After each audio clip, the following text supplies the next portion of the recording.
إن الحمد لله نحمده ونستعينه ونستغفره ونعوذ بالله من شرور أنفسنا ومن سيئات أعمالنا من يهده الله فلا مضل له ومن يضلل فلا هادي له وأشهد أن لا إله إلا الله وحده لا شريك له وأشهد أن محمدا عبده ورسوله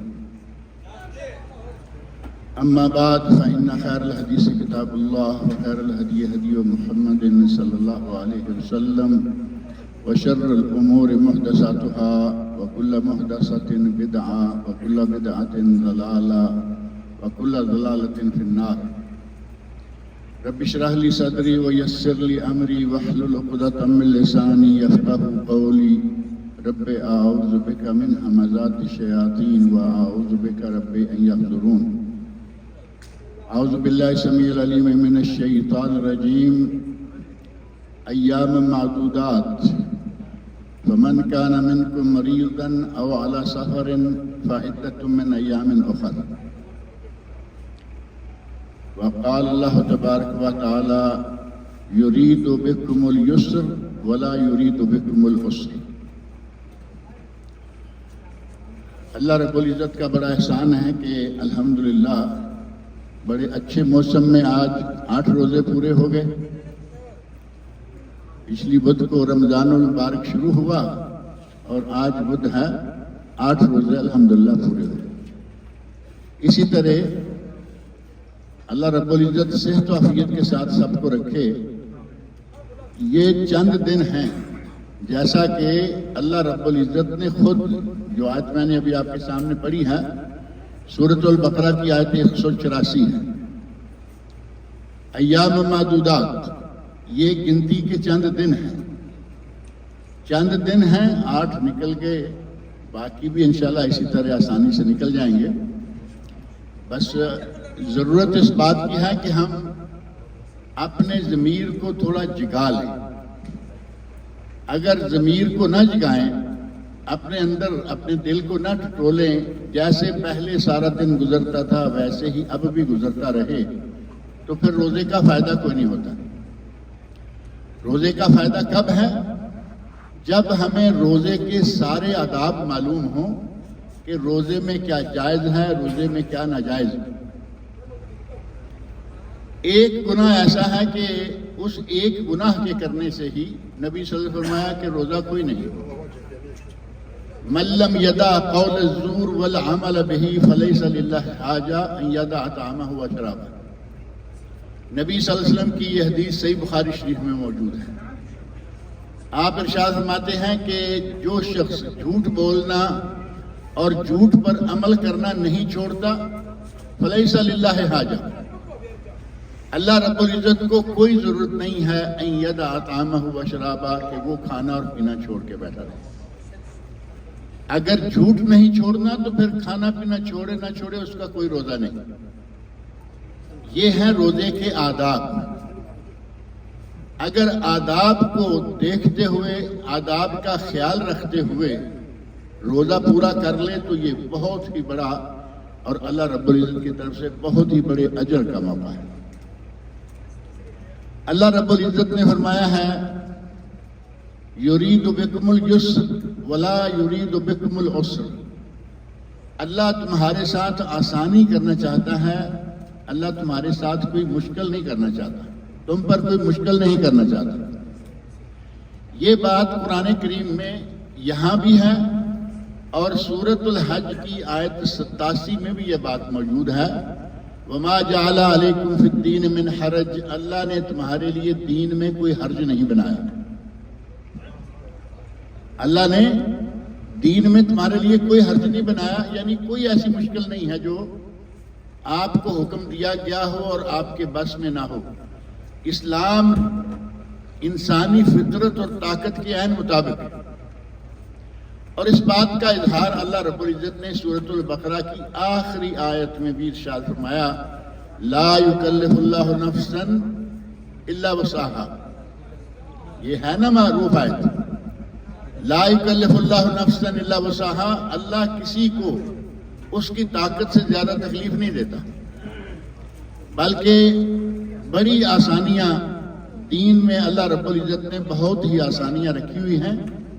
کسی بھی معاملہ میں جہاں بھی تھوڑی سی مشکل آنے لگتی ہے اللہ رب العزت وہاں آسانی دے دیتا ہے. اب دین کی آسانیاں آپ اگر صرف موٹا موٹا نماز میں، روزے میں، حج میں دیکھیں تو آپ کو یہ معلوم ہو جائے گا کہ اللہ رب العزت نے قرآن کریم میں ایسے نہیں فرمایا وَمَا جَعَلَ عَلَيْكُمْ فِي الدِّينِ مِنْ حَرَجٍ، اور نہ ہی یہ بلا وجہ کہہ دیا یرید اللہ بکم اليسر ولا یرید بکم العسر. اللہ تمہارے ساتھ آسانی کرنا چاہتا ہے، مشکل نہیں بنانا چاہتا. اب آسانی، روزے میں آسانی کیا ہے؟ پہلی بات یہ کہ ایام معدودات، یہ گنتی کے چند دن ہیں، اور ان گنتی کے چند دنوں میں ہم نے 29 یا 30 روزے رکھنے ہیں. چند دن ہوئے نا، 29 یا 30، اور ان چند دنوں میں سے 8 دیکھو آج الحمدللہ گزر بھی چکے ہیں، اور باقی انشاءاللہ اسی طرح. آج سحری کے وقت سے دیکھا موسم پھر ٹھنڈا ہو گیا ہے، مزیدار قسم کا. ایک دن گرمی آئی پھر ٹھنڈا. اللہ نے ہمارے لیے روزے میں بہت ساری آسانیاں رکھی ہیں. آپ اس سے اندازہ کر لیں کہ گھروں میں خواتین، ہمارے مائیں، ہماری بہنیں، ہماری بیٹیاں، ہماری بہویں یہ کھانا تیار کرتی ہیں. سحری کا کوئی مشکل نہیں، اس کا وقت چکھنے میں آسانی ہے. روزہ رکھا ہوا ہے اور افطاری کے لیے کھانا تیار کر رہی ہیں. اور ہمارے بھائیوں میں سے کچھ لوگ ایسے ہیں کہ جو بڑے سخت طبیعت کے ہوتے ہیں، سنگ دل قسم کے. ذرا سی بات پہ نمک زیادہ ہو گیا، جاؤ تمہیں طلاق ہے. یہ تو سنتے ہوں گے نا آپ، نمک زیادہ ہو گیا سالن میں، بیوی کو طلاق دے دی. ایسے خرمغز قسم کے لوگ ہیں. نبی اکرم صلی اللہ علیہ وسلم نے ایسی عورت کے لیے آسانی فرما دی.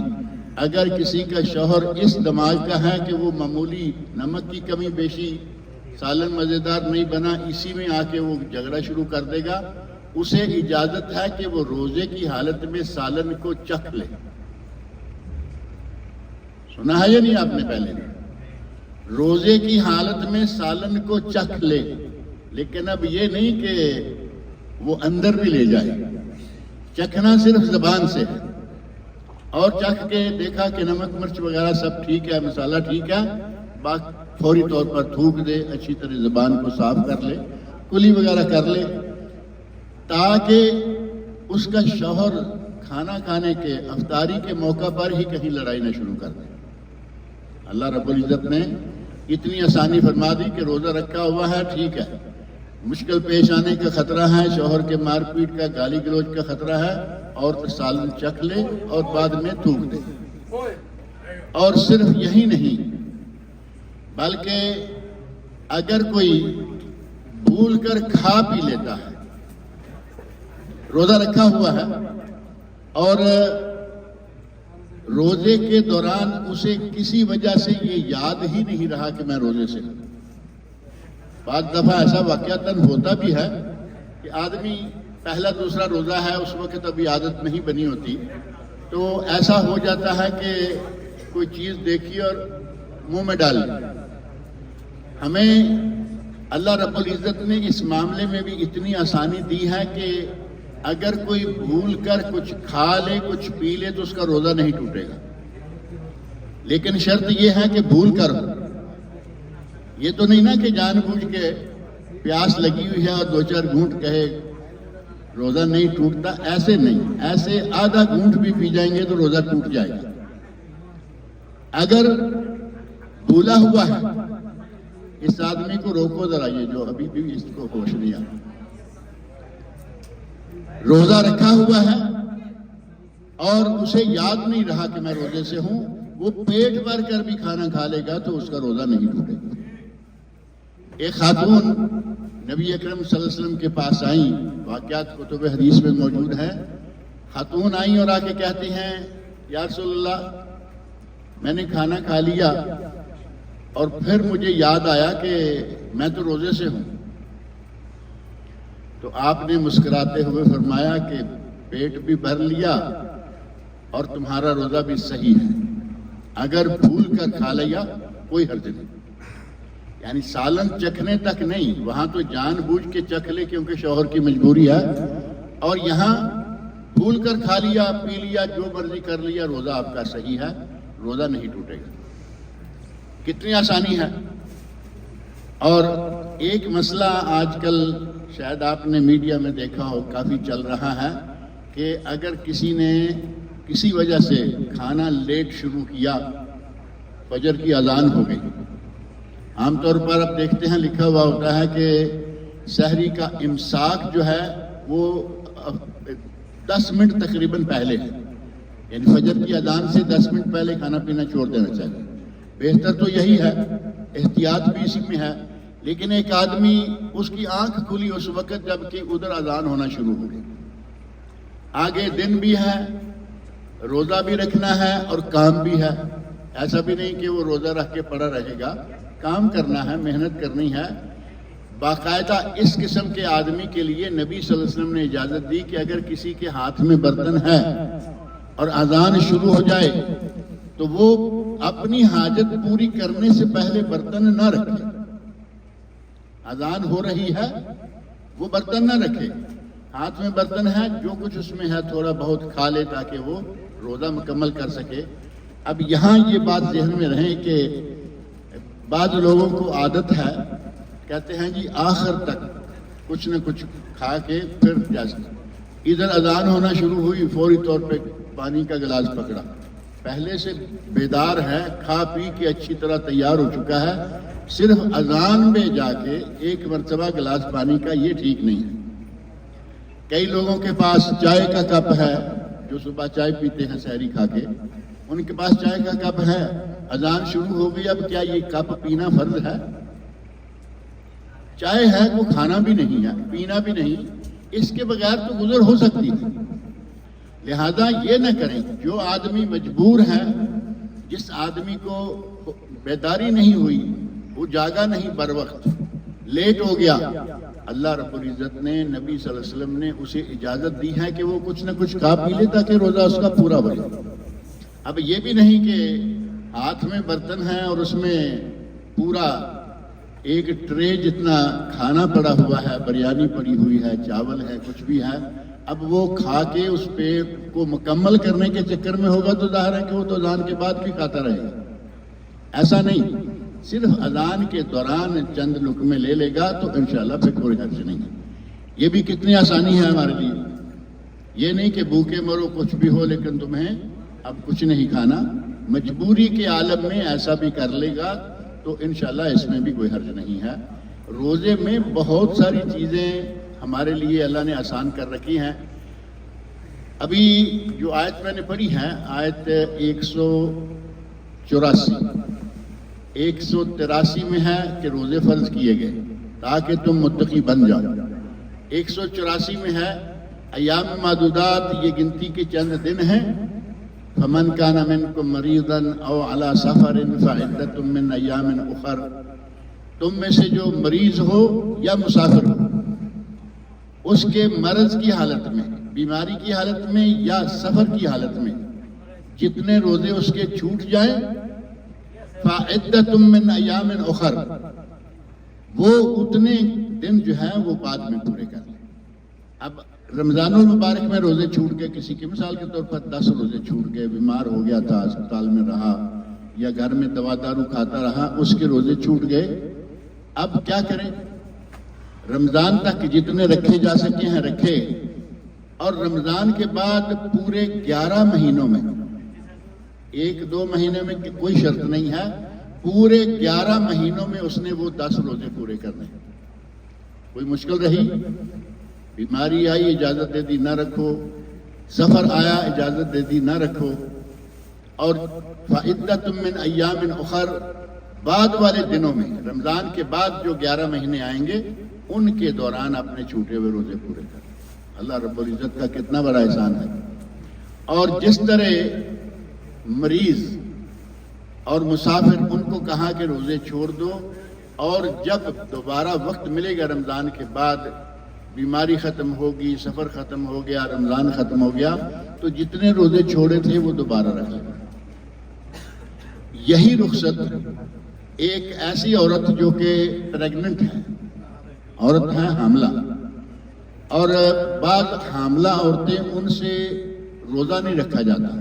سب ایسی نہیں ہیں، کیونکہ ہم دیکھ رہے ہیں الحمدللہ عورتیں روزے رکھتی ہیں، حاملہ بھی ہوتی ہیں، سب نہیں، لیکن کہیں کوئی ایسا واقعہ ہوتا ہے، کوئی عورت ایسی ہے کہ وہ روزے کی حالت میں ہوگی تو پریگننسی کی حالت میں روزہ نہیں رکھ پائے گی، وہ روزہ چھوڑ دے، کوئی بات نہیں، وہ بیمار کے کھاتے میں آئے گی، اور بیمار کو اللہ رب العزت نے اجازت دی ہے، آسانی دی ہے کہ تم بعد میں رکھ لینا. پریگننٹ عورت ہے، روزہ نہیں رکھ سکتی، جب بچہ ہو جائے گا اور نفاس ختم ہو جائے گا، باقی جو دن ہیں ان میں وہ جتنے روزے چھوٹے ہیں، مثلا پورا روزہ مہینہ چھوٹ گیا تو وہ بعد میں رکھ لے. لیکن کچھ لوگ کہتے ہیں کہ اسے روزہ رکھنے کی ضرورت نہیں ہے، وہ کفارہ یا فدیہ دے دے. جبکہ فدیہ کس کے لیے ہے؟ فدیہ باقاعدہ حدیث میں بھی موجود ہے، قرآن میں بھی موجود ہے، لیکن فدیہ اس کے لیے ہے، مرد ہے یا عورت، بوڑھا ہو گیا اور اس میں روزہ رکھنے کی طاقت نہیں ہے. اب ظاہر ہے کہ بوڑھا دوبارہ جوان تو نہیں ہوگا نا کہ بعد میں رکھ لے گا، وہ تو بوڑھا ہے. عورت ہے یا مرد، ان کے لیے اجازت ہے کہ وہ اپنے ایک روزے کی جگہ ایک مسکین کو کھانا کھلاتے رہیں. 30 روزے ہیں، 30 مسکینوں کا کھانا، چاہے تو کیش کسی کو دے دے کہ بھئی یہ روزے رکھنے ہیں تم نے اور اس سے اپنا کھانے پینے کا سامان خرید لو، چاہو تو کسی کو اپنے گھر سے کھانا پکا ہوا 30 دنوں کا روزہ رکھوا دو، اس کے لیے کافی ہے. اب یہ نہیں کہ روزہ چھوڑ دیا ہے تو جب چاہو کفارہ دے دو یا فدیہ دے دو، جب چاہو روزہ رکھ لو، روزہ ہی رکھنا ہے. بعض اہل علم نے کہا کہ نہیں کافی ہے فدیہ، لیکن یہ صحیح نہیں ہے. زیادہ راجح بات، صحیح تر بات یہ ہے کہ وہ عورت روزہ ہی رکھے گی. اور وہ مرد جو کہ بڑی عمر کا ہو گیا، روزہ رکھ نہیں سکتا، اس کی طرف سے کفارہ. وہ عورت جو بڑی عمر کی ہو گئی، روزہ نہیں رکھ سکتی، اس کی طرف سے بھی کفارہ یا ہدیہ یا فدیہ کوئی بھی لفظ استعمال کریں. اور اسی طرح ایک مریض وہ ہے، فمن کان منکم مریضا او علی سفر فعدۃ من ایام اخر. فرمایا کہ مریض ہے تو وہ جب مرض ختم ہو جائے تو روزے رکھ لے. ایک مریض ایسا ہے کہ اس کی بیماری ایسی ہے کہ وہ اب ختم ہونے والی نہیں ہے. دین بہت آسان ہے، اور اللہ رب العزت نے جہاں جہاں تھوڑی مشکل آئی، حاملہ کو لی تھوڑی سی مشکل کے کہا چھوڑ دو، حمل سے فارغ ہو جاؤ گی تو اس کے بعد روزہ رکھ لینا. بیمار ہے، بیماری سے فارغ ہو جائے گا، روزہ رکھ لے گا. اور ایک بیمار وہ ہے جو جس کی توقع نہیں ہے کہ اب یہ آخر عمر تک صحیح ہوگا. ایسے بیمار بھی ہیں نا جن کو دائم المریض کہتے ہیں، دائم المرض. دائمی مریض کے لیے بھی اجازت ہے، وہ چاہے دیکھنے میں اچھا بھلا نظر آتا ہے لیکن وہ روزہ نہیں رکھ سکتا. اسے روزانہ دن میں 3 مرتبہ دوا کھانی ہے، اور دوا کھانے سے پہلے تھوڑا بہت کوئی کھانا پینا کرنا ہے. ایسے مریض کو بھی اجازت ہے کہ وہ، چونکہ ڈاکٹر نے کہا کہ یہ علاج تمہارا ساری عمر چلے گا، یہ کرنا ہی کرنا ہے، اس قسم کے مریض کو بھی اجازت ہے کہ وہ روزہ چھوڑ دے اور وہ اپنے ایک روزے کی جگہ پر ایک مسکین کا کھانا دیتا ہے. یہاں سعودی عرب میں نارمل سا کھانا کتنے کا مل جاتا ہے ہوٹل سے؟ 10 ریال. آپ اجر و ثواب کی نیت سے 10 ریال سے اور تھوڑے زیادہ کر لیں، 5 ریال اور ڈال لیں، مناسب ساتھ ہی جوس مل جائے گا، چائے کافی مل جائے گی. 15 ریال میں نارمل سا کھانا مل جاتا ہے. اگر کوئی ایسا مریض ہے، کوئی ایسا شخص ہے کہ جو روزے آئندہ بھی نہیں رکھ سکے گا، تو وہ 15 ریال ایک دن کے اور 30 دن کے 450 ہو گئے. 450 ریال کسی مسکین کو دے دے، اس کو کھانا کھلا دے، اس کے لیے وہ کافی ہے. تو دین کی آسانیاں جو ہیں، دین کی آسانیاں ہر معاملہ میں، روزے میں، نماز میں، حج میں. ابھی کچھ تھوڑی سی بات ہم نے پچھلی مرتبہ پہ کہہ رہے تھے باہر والوں سے کہنی ہے، تو انشاءاللہ تعالی نیکسٹ ہفتہ کے دن پھر ملاقات ہوگی اور انشاءاللہ بات کریں گے. اللہ تعالی ہمیں اور آپ کو سب کو صحت و عافیت سے رکھے اور روزے رکھنے کی توفیق عطا فرمائے۔